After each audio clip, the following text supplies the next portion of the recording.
Hi everybody, Alex Deploy here from Expert Forex, and in today's video I want to talk about the important matter of deciding what kind of account size you are going to use when you trade specific expert advisors.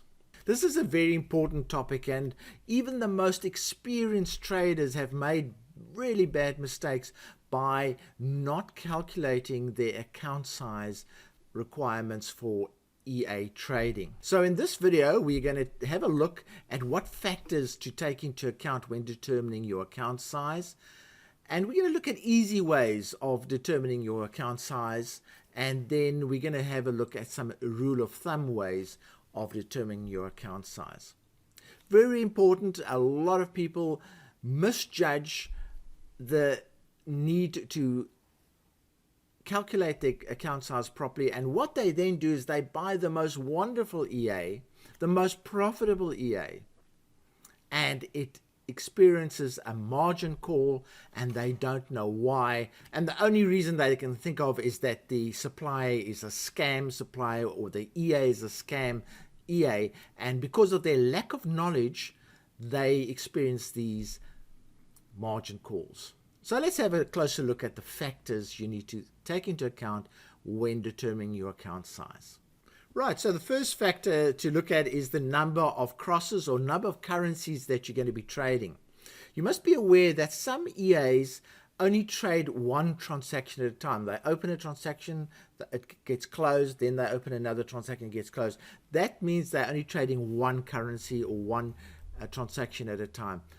When you have an EA that has a lot of open trades, many open trades, it's going to take a much bigger account size because you have to finance the potential loss of those open trades and the margin that your broker is going to ask you for every trade that you open. So the number of currencies that you use is number one priority, and you need to find that out before you buy an EA.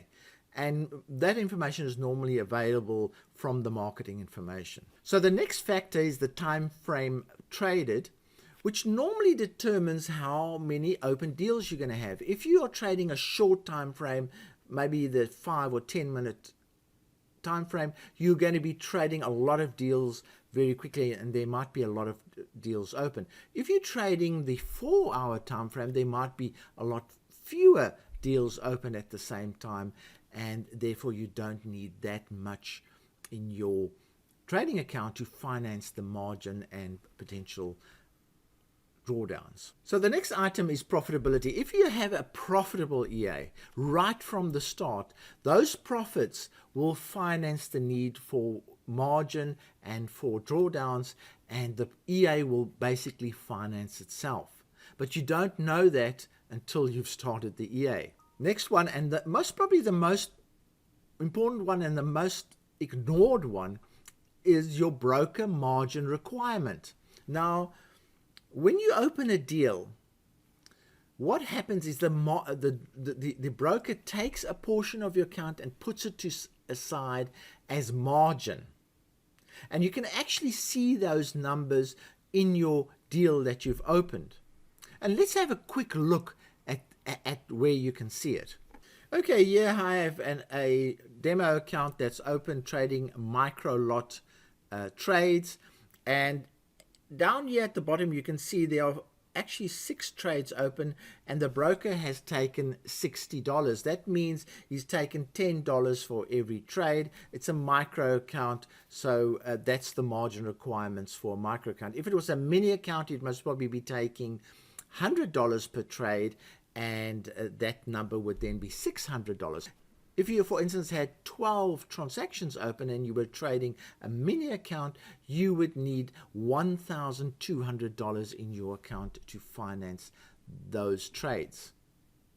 Irrespective if they're positive or negative, that's what you would need to just open those trades. So margin is one of the most misunderstood items in forex trading, and very often an EA that's highly profitable but uses a lot of open trades can encounter a margin call even when it has been profitable, because the user of that EA has not provided enough capital in their account to finance the margin. Right, so the next point is potential drawdown. Now, as you might know by now, you don't just enter a deal and it goes positive straight away. Sometimes the deals go negative, and especially if you've got a number of open deals, a lot of them might be negative before they go positive, and that is called a drawdown. Often many negative deals are closed in your account, and that also adds to the drawdown that you're experiencing. So in other words, your account goes down because of closed negative deals and also because of open negative deals. So you always need to finance. You have to have enough money in your account to finance that loss that's running at the moment. So you need to determine what your potential drawdown could be for the EA that you're using. That also is normally disclosed in the marketing material, but you can also determine that by back trading the EA before you trade it live. Now, the next point is interwoven in what we've already discussed, and that is your lot sizing and position sizing. If you are going to use the minimum lot size, which is often 1 micro lot, that's the smallest lot that you can trade, or your finance requirements or your account size requirements will be so much lower than if you were trading a main lot. So until you are sure about lot sizing, always go for the smallest lot sizing, test that, and that will give you a reflection of how much money you need in your account.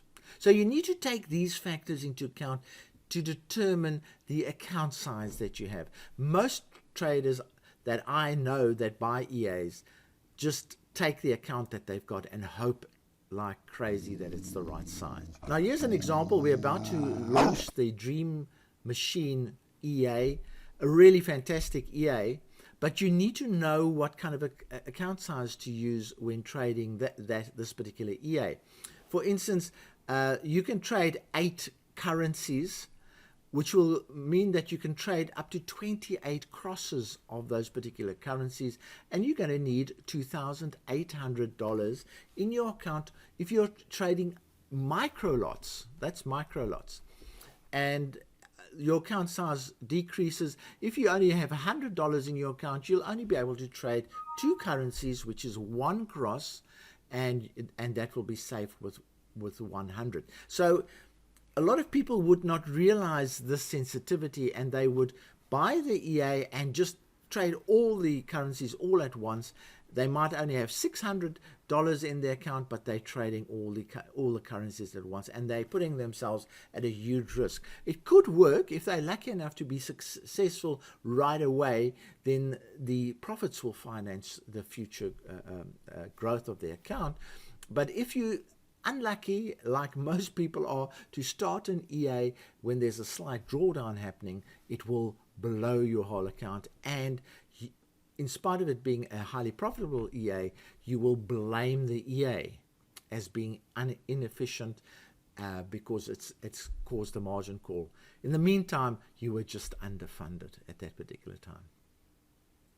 Now I'm going to give you a quick rule of thumb way that I use to determine what account size I need to have to trade a particular EA. So what I would do is I'd back trade that EA for maybe 6 months, look at what the biggest drawdown is, and then I'll also look back at how many open trades, the maximum number of open trades there were. So in this calculation, what I would do is I'd look at the highest drawdown, and let's say in this calculation it was $300, and the maximum number of open trades, let's say it was 6 open trades.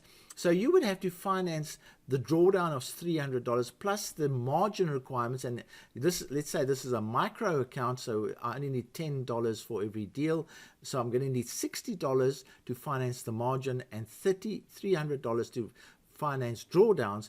So I'm going to need at least $360 in my account for this particular EA. But I also have a safety margin, so I would multiply that figure either by 2 or 3 to determine my account size. So in this case, I'm multiplying it by 2, so $360 times 2, and I've got $720. So $720 would be an appropriate account size to trade this particular EA.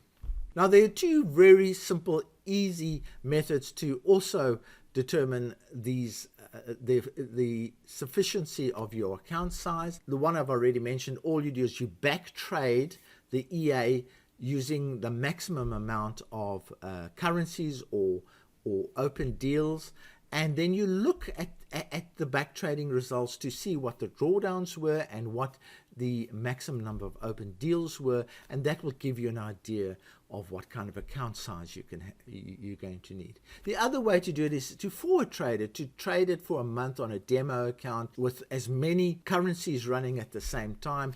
Forward trade it at the end of the month, look back and say, all right, what kind of account size should I have had to have traded all of these options?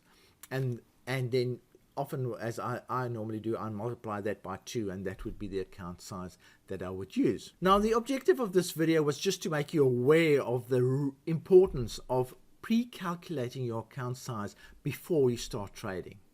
Don't assume that your account size is sufficient, and also don't assume that because you're using a huge account that it will be safe. You need to do these calculations very carefully before you start trading.